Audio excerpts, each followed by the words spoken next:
Bismillahirrahmanirrahim. Assalamualaikum warahmatullahi wabarakatuh. Waalaikumsalam warahmatullahi wabarakatuh. Tabi'u. Ya'u. Alhamdulillahirabbil alamin wa bihi nasta'in 'ala umuri dunya waddin. Assalatu wassalamu 'ala asrofil anbiya'i wal mursalin wa 'ala alihi washabbihi ajma'in. Amma ba'du. Puji syukur, mari sama-sama kita panjatkan kehadirat Allah Subhanahu wa taala. Karena berkat rahmat hidayah serta limpahan berkahnya lah kita semua di sini bisa berkumpul dalam keadaan sehat walafiat. Shalawat beserta salam senantiasa kita sanjungkan kepada Nabi kita, Nabi Muhammad Sallallahu Alaihi Wasallam. Semoga kita semua yang ada di sini dan juga semua umat muslimin mendapatkan syafaatnya nanti di yaumul qiyamah nanti. Agenda kita hari ini Bapak dan Ibu, kita akan ada agenda desiminasi disiplin positif yang akan disampaikan oleh Ibu Lisnawati SPD, yaitu selaku CGP atau calon guru penggerak angkatan 11 dari SD Negeri 1 WJH. Sebelumnya kita akan sama-sama dulu agar agenda kita mendapatkan rahmat dari Allah Subhanahu wa taala. Mari sama-sama kita buka dengan lafaz basmalah. Bismillahirrahmanirrahim. Bapak Ibu yang saya hormati, hari ini kita sudah berkesempatan untuk bertatap muka secara langsung. Biasanya kita hanya bertemu mungkin di kelas, mungkin ketika kita sedang menyapa murid, dan hari ini agenda kita adalah agenda membahas, mengupas tentang desiminasi disiplin positif. Sebelumnya kita akan mendengarkan dulu sambutan Kepala Sekolah SD Negeri 1 WJH yang hari ini karena Pak Hari sedang ada agenda DL, hari ini akan diberikan kesempatan diwakili oleh Bapak Rino Resmian Sarjana Pendidikan. Kepada Bapak Rino saya persilahkan. Baik, terima kasih. Bismillahirrahmanirrahim. Assalamualaikum warahmatullahi wabarakatuh. Waalaikumsalam warahmatullahi wabarakatuh. Tabi'un. Ya'un. Alhamdulillahirabbil alamin wa bihi nasta'in wa 'ala umuri dunya waddin. Qala rabbi shrah li sadri wa yassir li amri wa hlul 'uqdatam min lisani yafqahu qawli. Amma ba'du. Puji syukur kehadirat Allah Subhanahu wa taala yang kita panjatkan karena pada kesempatan pagi hari ini kita semua dapat berkumpul di aula ini dalam acara desiminasi CGP Angkatan 11 oleh Ibu Lisnawati. Salam marilah kita saling agungkan terhadap Nabi besar kita Nabi Muhammad Sallallahu Alaihi Wasallam. Bapak Ibu yang terhormat, di sini Ibu Lisna selaku calon guru penggerak angkatan 11 akan melakukan berbagi praktik baik, di mana poin pentingnya adalah disiplin positif di sekolah, yang mana nantinya kita bisa bersama-sama menerapkan disiplin positif tersebut di sekolah kita supaya sekolah kita menjadi sekolah yang berbudaya positif. Seperti itu ya Bapak Ibu. Untuk itu marilah kita sama-sama mengikuti kegiatan desiminasi CGP Angkatan 11 oleh Ibu Lisnawati ini dengan penuh semangat dan penuh dengan apa ya, keceriaan boleh, dengan santai juga boleh, karena ini sifatnya Bu Lisna akan berbagi dari ilmu yang sudah dipelajari di CGP Angkatan 11, yaitu budaya positif di sekolah. Ya, semoga kita bisa menerima ilmu yang akan disampaikan oleh Ibu Lisna dengan baik dan menerapkan bersama-sama di sekolah kita. Demikian yang bisa saya sampaikan mewakili Bapak Kepala Sekolah dalam sambutan di kegiatan kali ini. Kurang dan lebihnya saya mohon maaf. Wabillahi taufiq wal hidayah. Wassalamualaikum warahmatullahi wabarakatuh.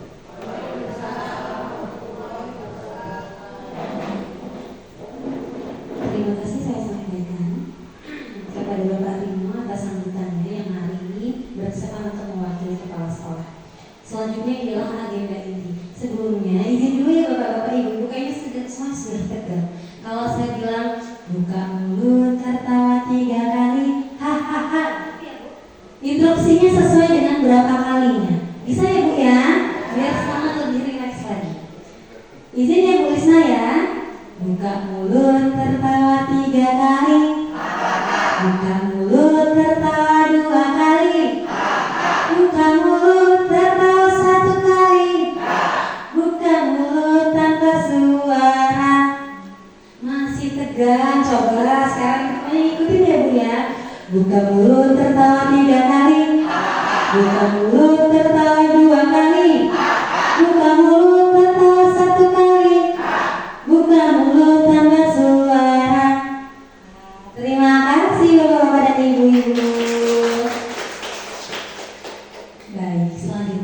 kita akan masuk ke dalam agenda diseminasi ataupun penyebaran disiplin positif. Dalam hal ini akan disampaikan langsung oleh CGP kita, calon guru penggerak angkatan 11 dari SD Negeri 1 Waijaha. Kepada Ibu Lisnawati Sarjana Pendidikan saya persilakan.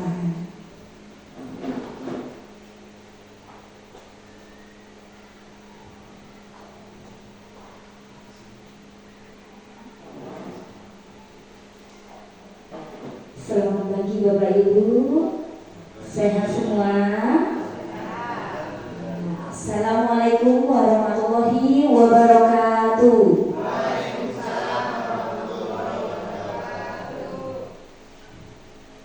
Alhamdulillahirabbil alamin wassalatu wassalamu ala asrofil anbiya'i wal mursalin sayyidina Muhammadin wa ala alihi wa sahbihi ajmain amma ba'du. Qala rabbi ishrah li sadri wa yassir li amri wahlul 'uqdatam min lisani yafqahu qawli amma ba'du.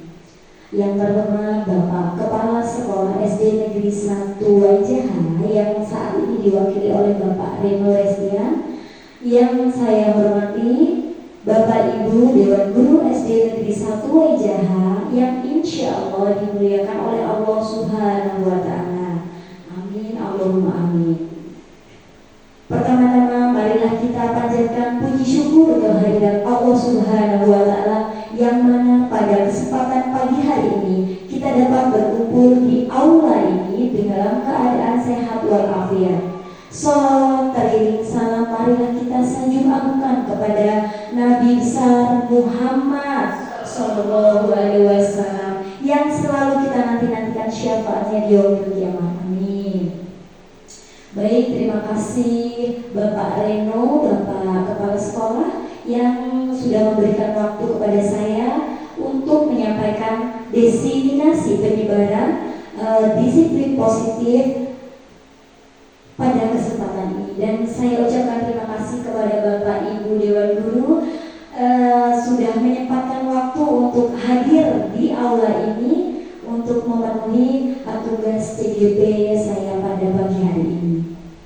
Baik, perkenalkan nama saya Lisnawati. Saya CGP dan angkatan 11 dari Kabupaten Tamanus dari SD Negeri 1 Waijaha. Jadi di sini selama 6 bulan ke depan saya akan didampingi oleh fasilitator saya yaitu Ibu Wayu Tribudiati. Kemudian saya akan didampingi oleh pengajar praktik saya yaitu Ibu Esther Feranita, dan yang sangat luar biasa membantu memotivasi saya agar saya dapat mengerjakan tugas-tugas CGP saya dalam waktu yang dapat ditentukan. Kemudian di sini saya akan sebelumnya mohon maaf Bapak Ibu, saya di sini tidak mengguri ya. Jadi di sini saya berbagi praktik baik ya Bapak Ibu. Semoga ilmu yang saya tularkan dapat diterapkan di kelas Bapak Ibu semua. Di sini saya akan menyampaikan ilmu yang saya dapatkan di pendidikan guru penggerak, yaitu diseminasi budaya positif, penyebarluasan budaya positif di SD Negeri 1 Waijaha.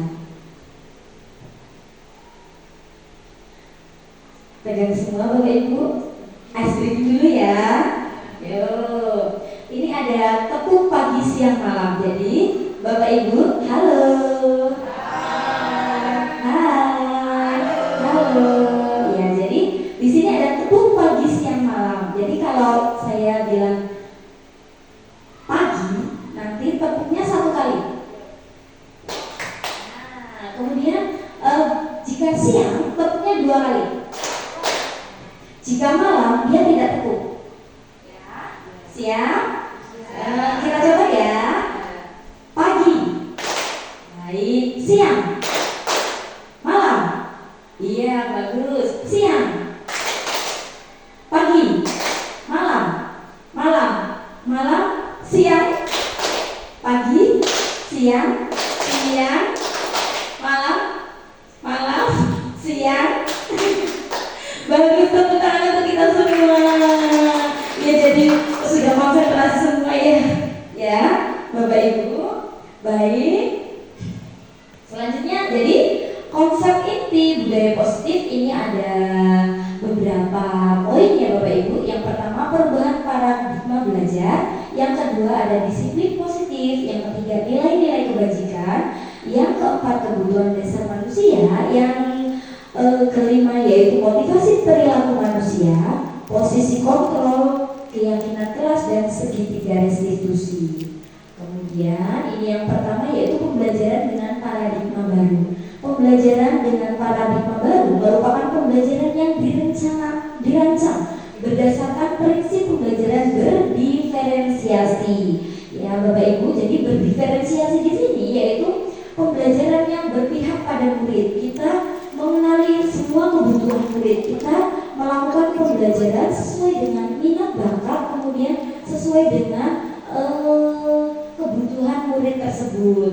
Kemudian sehingga para peserta didik belajar sesuai kebutuhannya berdasarkan tahap perkembangan sesuai teori psikologis modern untuk mewujudkan profil pelajar Pancasila. Jadi di sini ada profil pelajar Pancasila, ada 6 dimensi ya Bapak Ibu. Yang pertama yaitu beriman dan bertakwa kepada Tuhan Yang Maha Esa. Yang kedua, berkebinekaan global. Kemudian yang ketiga itu ada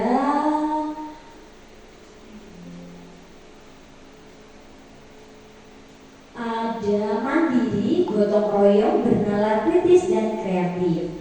Semua ini harus kita wujudkan melalui profil pelajar Pancasila dalam pembelajaran kita setiap hari. Kemudian miskonsepsi tentang teori kontrol. Miskonsepsi, apa itu miskonsepsi?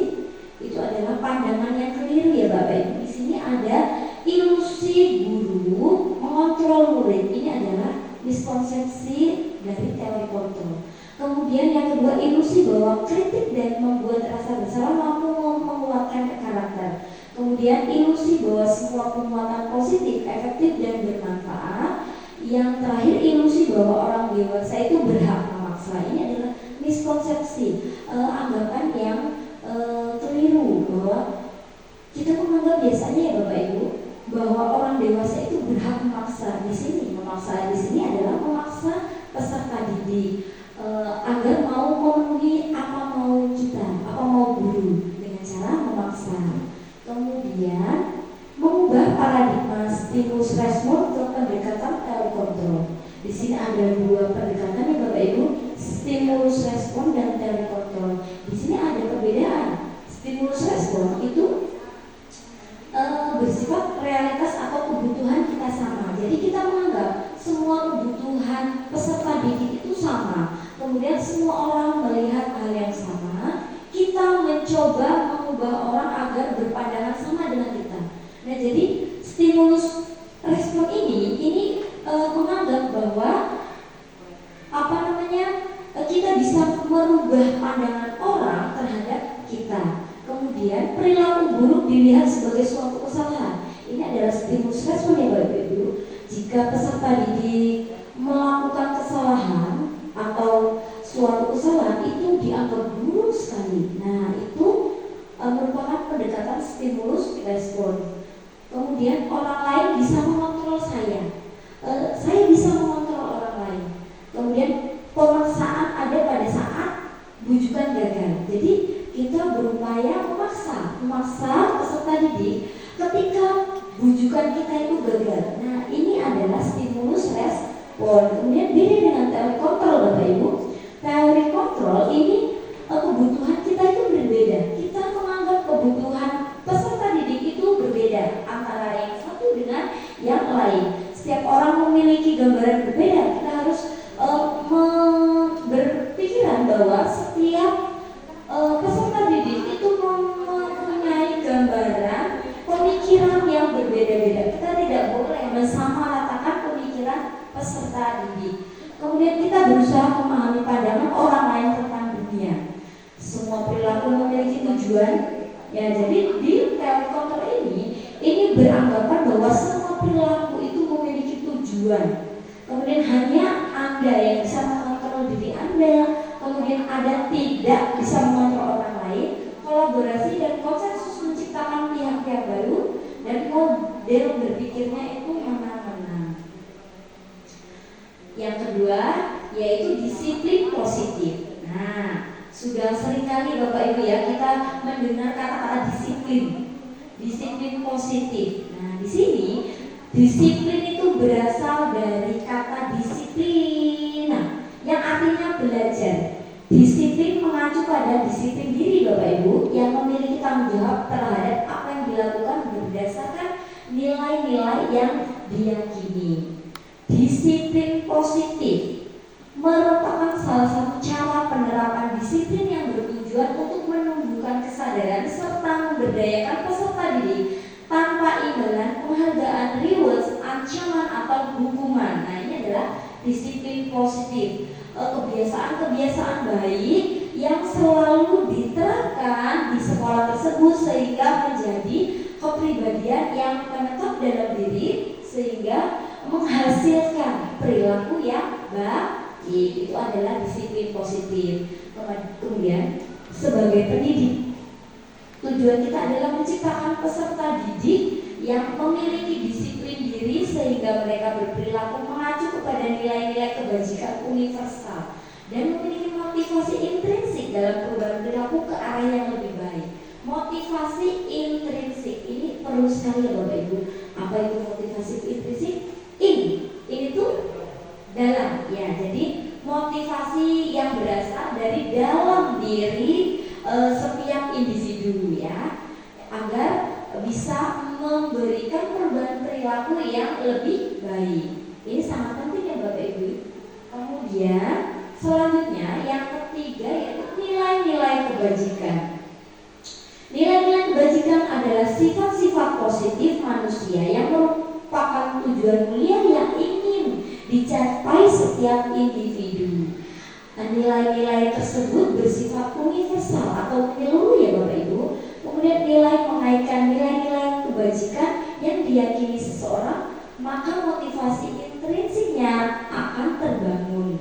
Nah, sehingga menggerakkan motivasi untuk mencapai tujuan mulia yang diinginkan.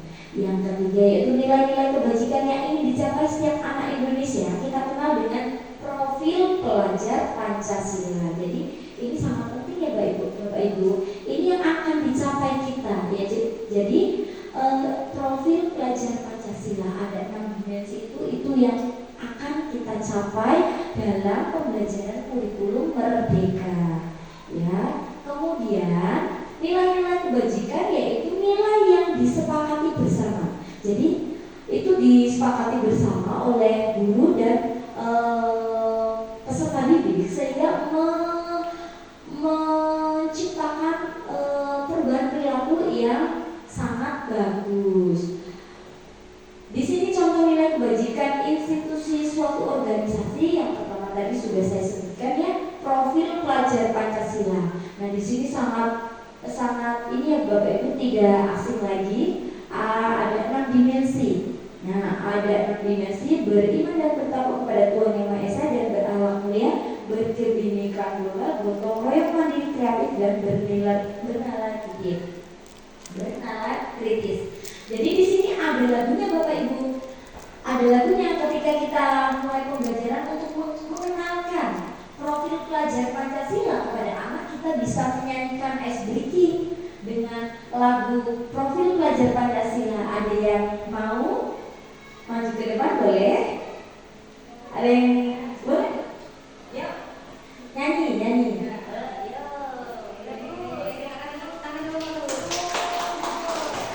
Kita bareng-bareng ya Bu ya. Ya. Mulai ya.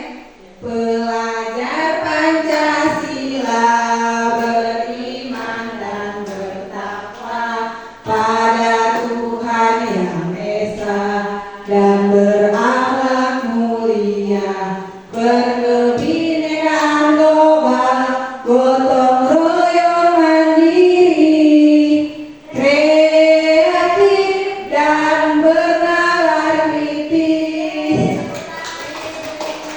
Terima kasih Bu Eni. Ya, jadi itu adalah lagu profil pelajar Pancasila. Itu dapat kita terapkan ya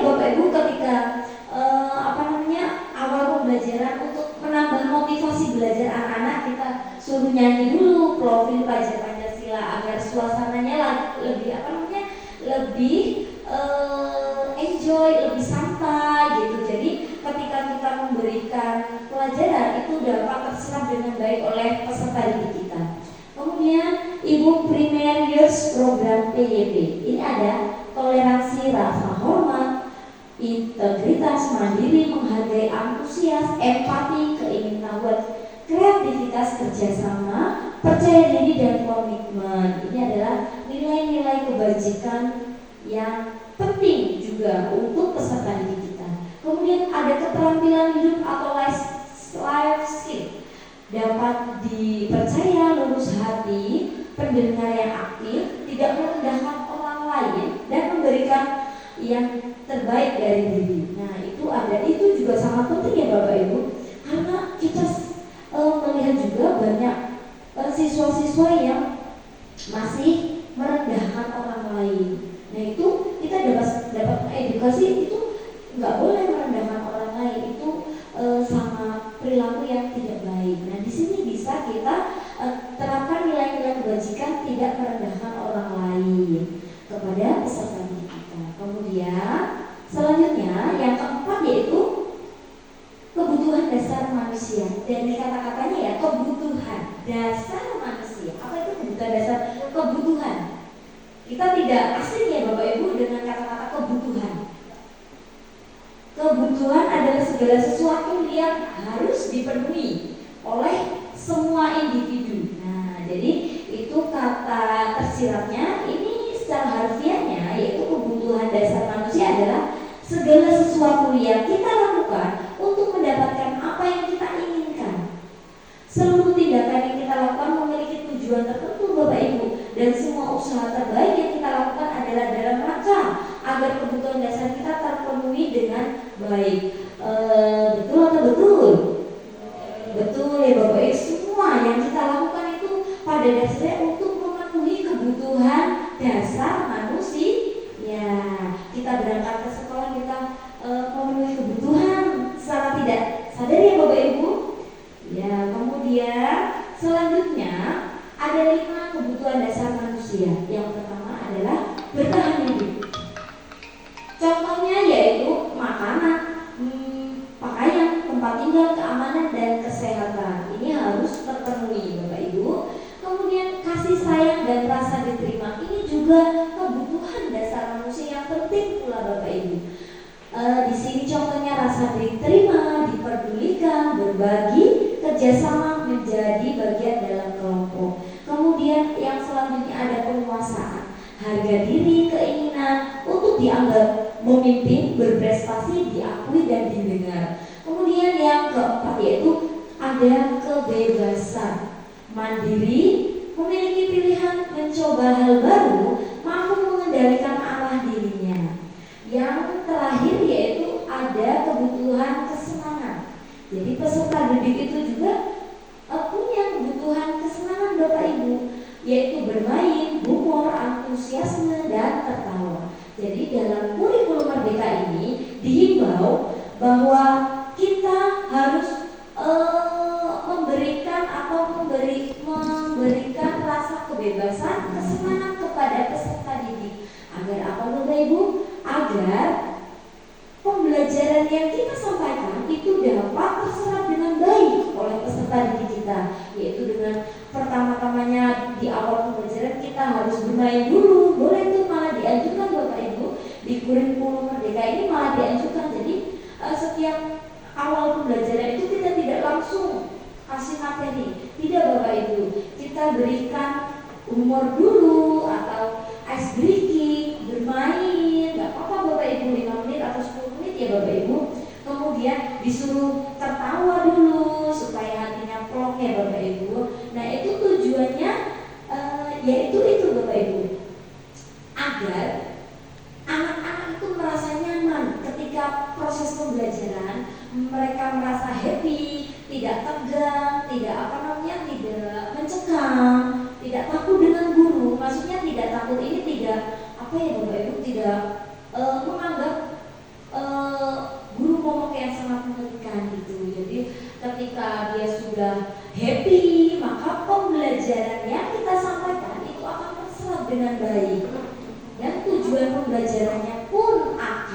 tercapai dengan baik. Kemudian yang kelima itu ada motivasi perilaku manusia. Jadi di sini motivasi segala sesuatu kalau kita dengar ya Bapak Ibu, motivasi itu adalah dorongan untuk kita melakukan sesuatu ya Bapak Ibu. Nah, ini ada motivasi intrinsik dan motivasi ekstrinsik. Jadi di sini berbeda ya Bapak Ibu. Motivasi intrinsik, ada yang tahu? In. Oh iya, bagus. Motivasi intrinsik itu maksudnya motivasi dari dalam diri. Bagus sekali, tepuk tangan. Ya baik, jadi motivasi intrinsik itu adalah dari dalam in ya Bu, in sama X. Berarti kalau lawannya in berarti keluar, ya betul. Ekstrinsik, motivasi berlawanan dengan intrinsik. Jika motivasi ekstrinsik itu adalah motivasi dari luar diri peserta didik atau individu. Coba kita bandingkan ya, berbeda atau sama? Motivasi ekstrinsik dengan intrinsik. Ayo, berbeda atau sama? Jelas berbeda Bapak Ibu. Yang satu di dalam, yang satu di luar. Oh, yang motivasi ekstrinsik dulu untuk menghindari ketidaknyamanan atau hukuman. Di sini ketika peserta didik melakukan sesuatu hal itu untuk menghindari ketidaknyamanan atau hukuman, itu adalah motivasi ekstrinsik. Ya, misal contoh kecil ya Bapak Ibu. Misal di peserta didik kita, dia datang pagi sekali karena dia itu niatnya untuk memang kebiasaannya, memang pengen disiplin, atau dia takut menghindari ketidaknyamanan karena dimarahin guru atau menghindari hukuman. Nah itu misalkan motivasinya tidak nyaman atau hukuman, berarti dia adalah motivasi ekstrinsik. Atau bisa juga kita ambil contoh kita dengan kepala sekolah kita ya Bapak Ibu. Kita datang pagi itu kira-kira kita memang tugas kita datang pagi atau kita menghindari ketidaknyamanan hukuman. Kalau itu kita niatnya menghindari ketidaknyamanan, itu adalah motivasi ekstrinsik. Kemudian untuk mendapatkan imbalan atau penghargaan dari orang lain, ini adalah contoh motivasi ekstrinsik juga. Misal nih Bapak Ibu ya, anak didik kita ingin datang pagi-pagi sekali, ingin mendapat penghargaan dari orang lain, ingin dianggap hebat, ingin dianggap wah gitu. Berarti itu adalah merupakan motivasi ekstrinsik ya Bapak Ibu. Atau kita bisa memberi contoh ya Bapak Ibu, ketika kita datang setiap hari jam 6 terus ketika ada kepala sekolah. Nah itu kalau tidak ada kepala sekolah kita berangkatnya siang. Nah itu kira-kira motivasinya ekstrinsik atau intrinsik? Kalau ada kepala sekolah kita datangnya pagi sekali, kalau tidak ada kepala sekolah datangnya siang. Nah itu merupakan motivasi ekstrinsik Bapak Ibu. Karena apa? Karena itu menghindari ketidaknyamanan tadi, atau kita datang pagi ingin mendapatkan penghargaan. Itu adalah motivasi ekstrinsik. Beda lagi motivasi intrinsik, itu ada motivasi yang dari dalam. Ada atau tidak ada kepala sekolah, dia datangnya selalu pagi. Nah itu adalah motivasi intrinsik. Atau anak kita setiap hari itu datangnya kasih terus, pertama terus, berarti dia sudah mempunyai motivasi intrinsik. Dia perilakunya itu tetap continue, tidak berubah-ubah. Itu merupakan motivasi intrinsik. Nah, apa itu motivasi intrinsik? Untuk menjadi orang yang mereka inginkan dan menghargai diri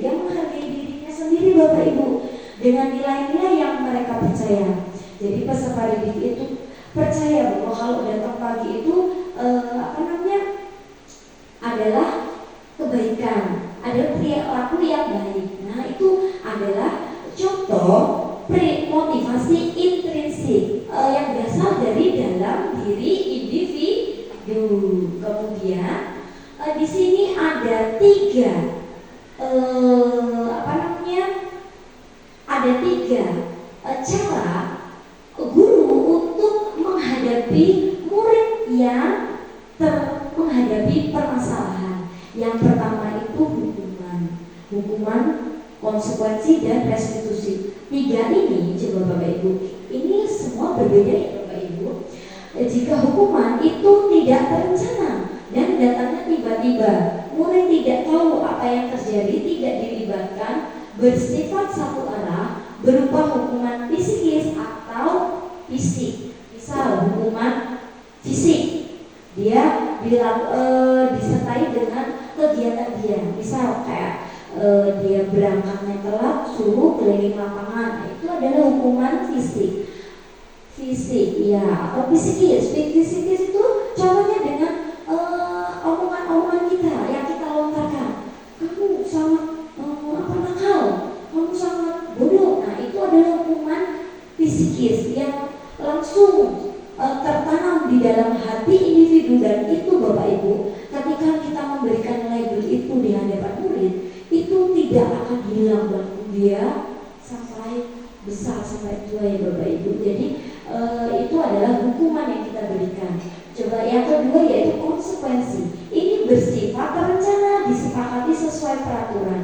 Nah, kalau konsekuensi ini bersifat yang disepakati bersama ya Bapak Ibu.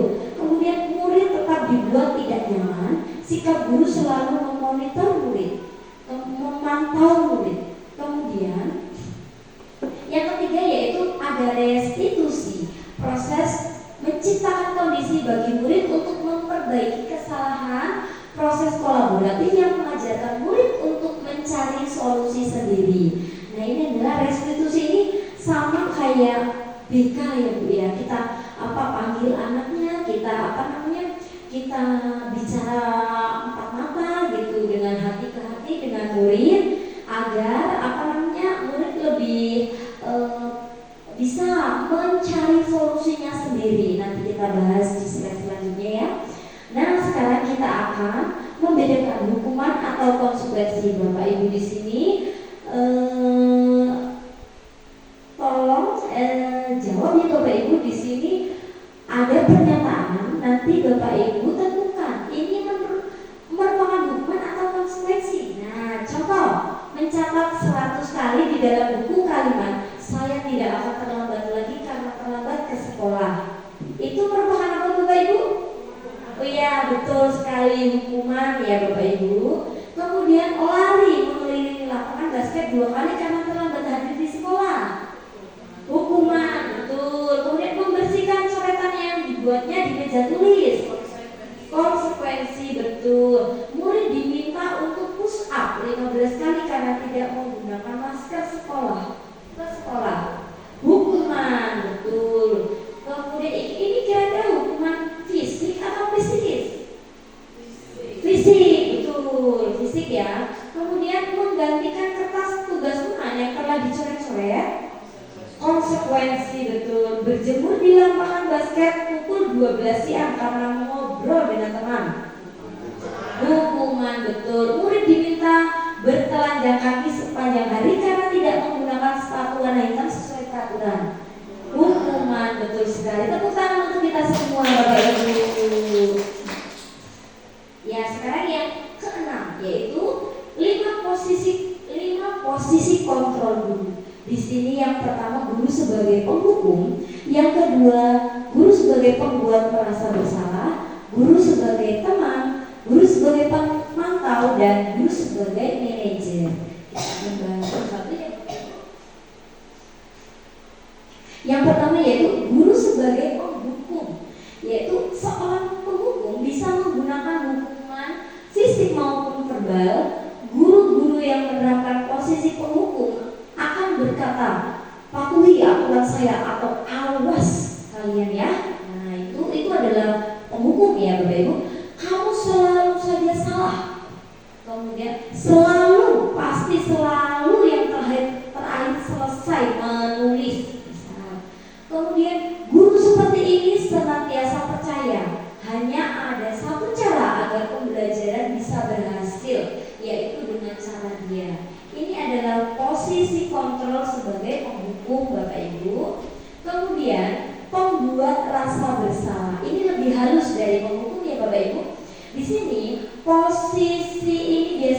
guru akan bersuara lebih lembut, kata-kata yang dikeluarkan lebih lembut.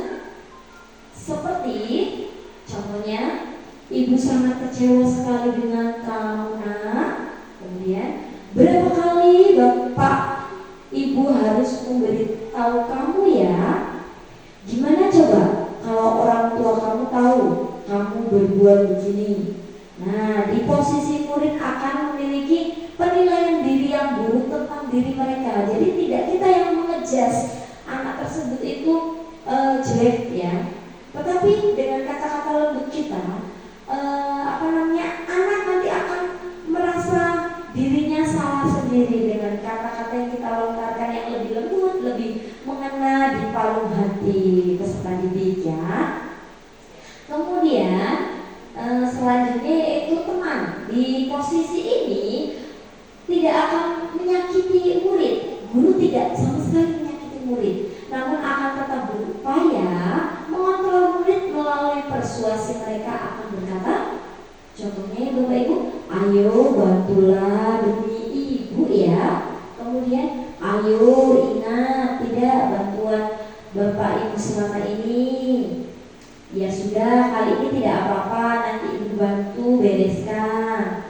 Posisi guru sebagai teman mempunyai hal positif dan negatif. Jadi posisi guru sebagai teman itu memposisikan diri kita itu sebagai teman peserta didik yang mempunyai permasalahan. Jadi kita posisikan sebagai teman sehingga mereka nyaman dan bisa memberikan solusi, mencari solusi sendiri tentang permasalahan yang mereka hadapi.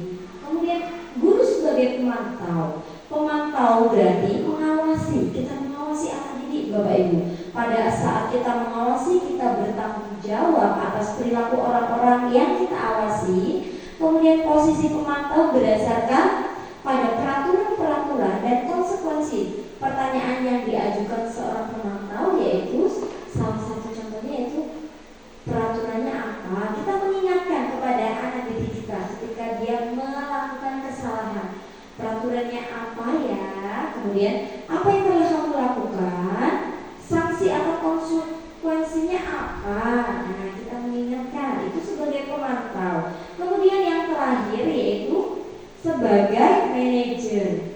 Posisi terakhir, manajer adalah posisi di mana guru berbuat sesuatu bersama dengan murid, mempersilahkan murid mempertanggungjawabkan perilakunya, mendukung murid agar dapat menemukan solusi atas permasalahannya sendiri. Seorang manajer akan berkata, apa yang kita yakini kembali ke keyakinan kelas, kita kembalikan ke keyakinan kelas yang kita buat pada awal pembelajaran. Kemudian apakah kamu meyakininya? Kemudian jika kamu meyakininya, apakah kamu bersedia memperbaikinya? Jika kamu memperbaiki hal ini menunjukkan apa tentang dirimu? Kemudian apa rencana kamu untuk memperbaiki hal ini? Ini adalah posisi manajer Bapak Ibu ya. Kemudian selanjutnya contoh penerapan 5 posisi kontrol guru. Di sini ada satu kasus, siswa tidak memakai atribut lengkap saat upacara bendera. Hormat pada bendera 1 jam. Ini adalah posisi kontrol sebagai penghukum karena peserta didik kita dihukum. Kemudian berapa kali Bapak Ibu harus memberitahu kamu selalu saja mengecewakan ibu atau bapak. Ini adalah membuat merasa bersalah. Kemudian yang ayo dong ikuti aturan sekolah, tolong bantu ibu bapak ya sekali ini saja. Ya sudah, tidak apa-apa, lain kali jangan sampai berbuat seperti ini lagi ya. Ini adalah posisi kontrol sebagai teman. Kita memposisikan diri kita sebagai teman, sebagai bestie lah ya. Itu. Kemudian yang pemantau. Ini kamu sudah melanggar peraturan sekolah. Kamu tahu konsekuensinya? Setelah upacara kamu beli atributnya ke koperasi dan jangan diulangi lagi. Ini adalah pemantau Bapak Ibu. Posisi kontrol sebagai pemantau. Kemudian selanjutnya, apakah kamu tahu kesalahanmu? Kira-kira bagaimana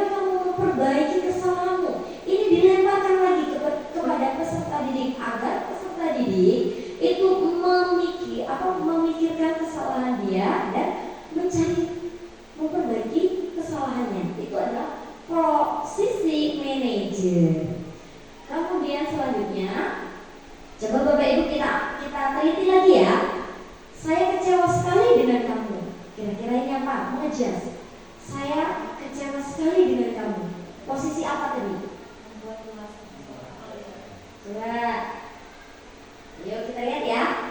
Membuat merasa bersalah, betul. Kemudian lanjut, kamu tidak pernah benar melakukannya. Iya betul, penghukum.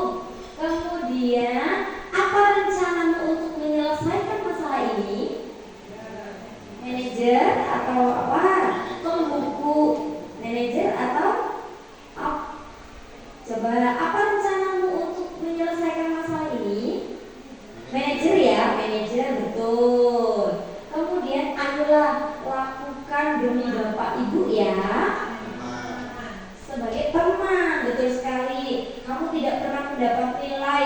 Kamu tidak akan pernah mendapat nilai jika tidak mengerjakan tugas. Oh mantap. Kemudian selanjutnya yaitu keyakinan kelas. Mengapa keyakinan kelas? Mengapa bukan peraturan kelas? Ada yang tahu? Jadi keyakinan kelas itu dibuat secara bersama-sama dalam suatu kelas. Tetapi kalau peraturan kelas itu ada peraturan yang dibuat oleh guru itu sendiri. Nah ini ya Bapak Ibu, kira-kira dari antara keyakinan kelas dan peraturan kelas itu yang baik yang mana?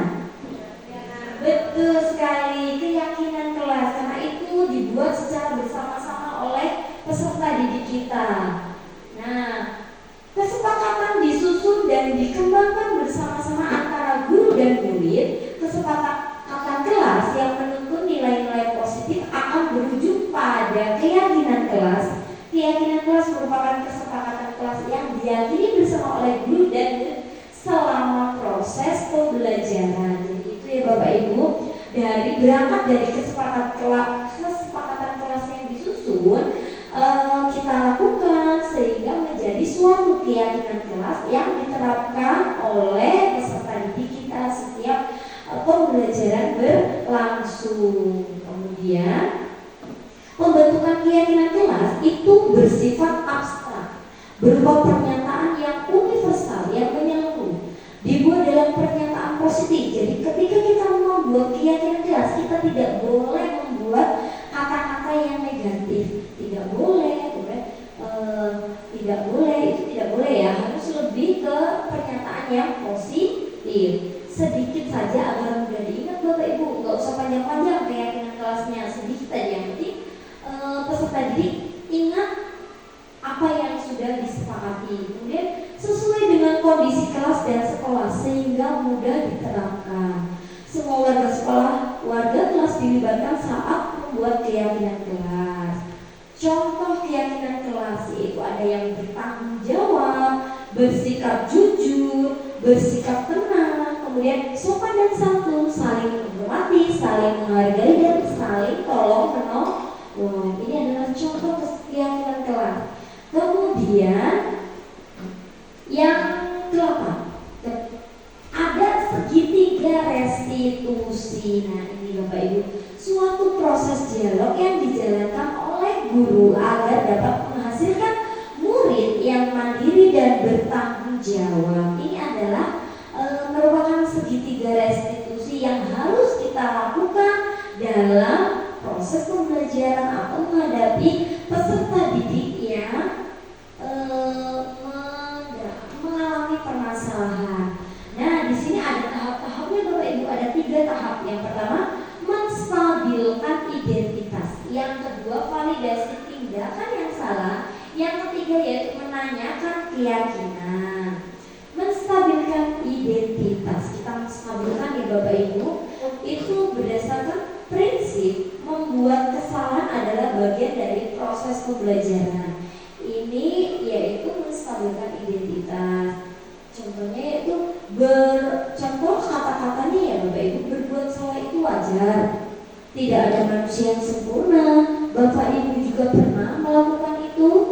Kemudian ibu bapak tidak mau mencari siapa yang salah, tapi ibu bapak ingin mencari solusi dari permasalahan ini. Kamu berhak merasa begitu.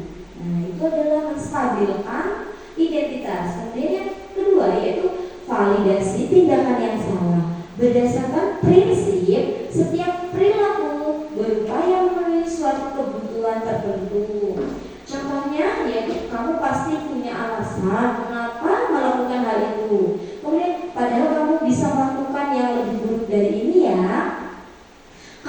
sangat bangga karena telah melindungi sesuatu yang penting buatmu.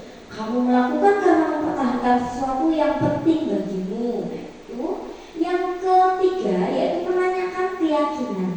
Di sini berdasarkan prinsip telekontrol bahwa pada dasarnya kita termotivasi secara intrinsik. Jadi secara dari dalam diri kita sendiri ya Bapak Ibu.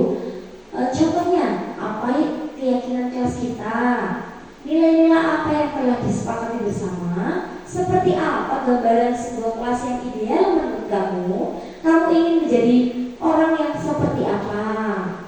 Selanjutnya, nah sebelum ditutup, saya akan membagikan sebuah video ya Bapak Ibu, contoh segitiga restitusi yang kemarin saya terapkan di kelas.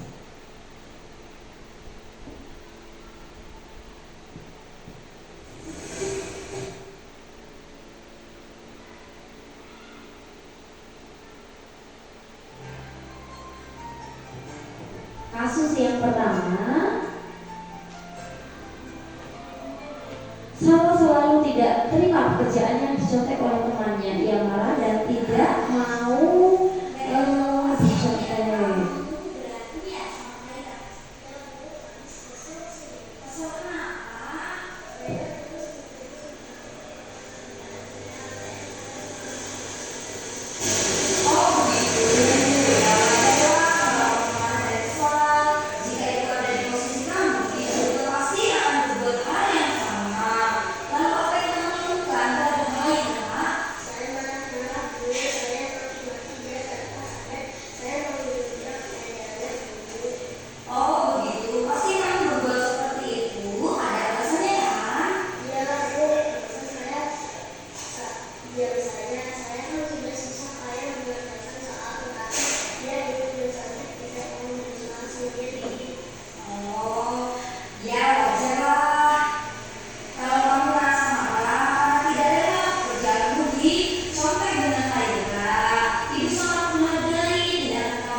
Assalamualaikum warahmatullahi wabarakatuh. Nama saya Salwa, saya dari kelas 4. Saya senang sekali diajak diskusi dengan Bu Guru untuk dapat mengendalikan amarah karena perilaku teman sekelas saya. Saya harus banyak bersabar dan dapat menghormati teman-teman. Assalamualaikum warahmatullahi wabarakatuh. Di sini ada kasus yang kedua ya Bapak Ibu. Haira sering tidak mengerjakan PR sehingga banyak pelajaran yang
Lutfi balik lagi.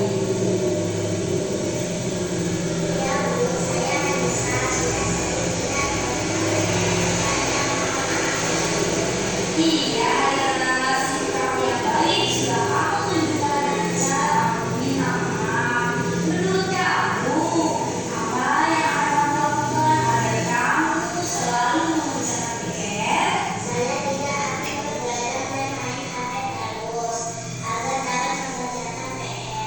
Baik, Kaila, kamu sudah menemukan solusinya dan ibu akan bekerjasama dengan orang tuamu agar membimbing kamu di rumah untuk menemani kamu mengerjakan PR. Sekarang kembali ke kelasmu. Terima kasih Bu. Sama-sama. Assalamualaikum warahmatullahi wabarakatuh. Nama saya Aina dari kelas 4. Terima kasih Bu Guru karena sudah diajak diskusi dengan Bu Guru untuk menemukan solusi atas permasalahan saya. Saya tidak akan begadang lagi dan main HP agar saya mempunyai waktu untuk mengerjakan. Terima kasih Bu.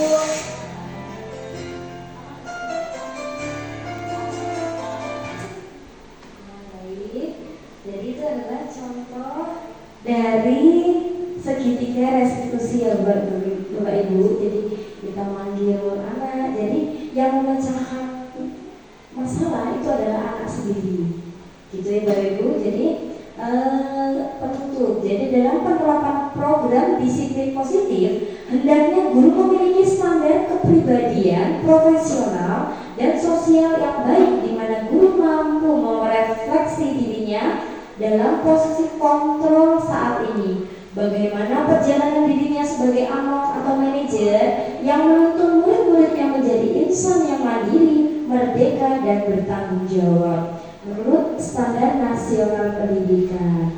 Mungkin hanya itu ya Bapak Ibu, berbagi praktik baik yang dapat saya sampaikan untuk disiplin positif pada pagi hari ini. Saya ucapkan terima kasih atas waktunya dan saya mohon maaf apabila dalam penyampaian kegiatan praktik baik ini ada kesalahan, dan kepada Allah saya mohon ampun. Saya akhiri, wabillahi taufiq wal hidayah. Wassalamualaikum warahmatullahi wabarakatuh. Luar biasa sekali. Kita kasih tepuk tangan yang paling atas penyampaian diseminasi penyebaran disiplin positif yang telah disampaikan. Baik Bapak dan Ibu, saat ini saya akan membuka sesi tanya jawab setelah tadi ada agenda, ada yang sudah disampaikan atas penyampaian dari Ibu Lisnawati. Dalam agenda ini silahkan untuk mengangkat tangan dan kemudian menyebutkan namanya, akan saya catat untuk pertanyaannya. Dan mungkin nanti jika ada pertanyaan akan dijawab langsung oleh Ibu Lisnawati. Silakan Bapak dan Ibu, jika dalam penyampaian pertanyaan yang ingin ditanyakan. Oh iya ya, silakan Ibu Dewi.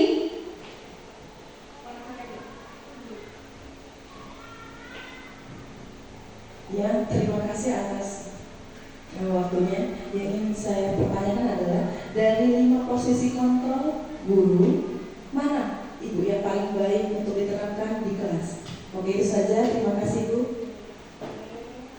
Baik, terima kasih atas pertanyaannya yang telah disampaikan oleh Bu Dewi. Bu Lisna, sudah siap untuk menjawab pertanyaannya? Baik, saya berikan kesempatan kepada Bu. Ya baik, terima kasih untuk pertanyaan yang sangat bagus sekali ya Ibu Dewi. Jadi kita sebagai guru di kurikulum Merdeka ini, posisi kontrol yang paling kita lakukan yang paling baik yaitu kita sebagai manajer Bapak Ibu ya. Jadi kita yang seperti tadi saya berikan contoh, kita panggil, kemudian kita gunakan memakai segitiga restitusi seperti Bapak Ibu ya seperti itu ya Bapak Ibu. Jadi yang paling baik menurut saya adalah posisi kontrol sebagai manajer dan menggunakan segitiga restitusi dalam menyelesaikan permasalahan peserta didik.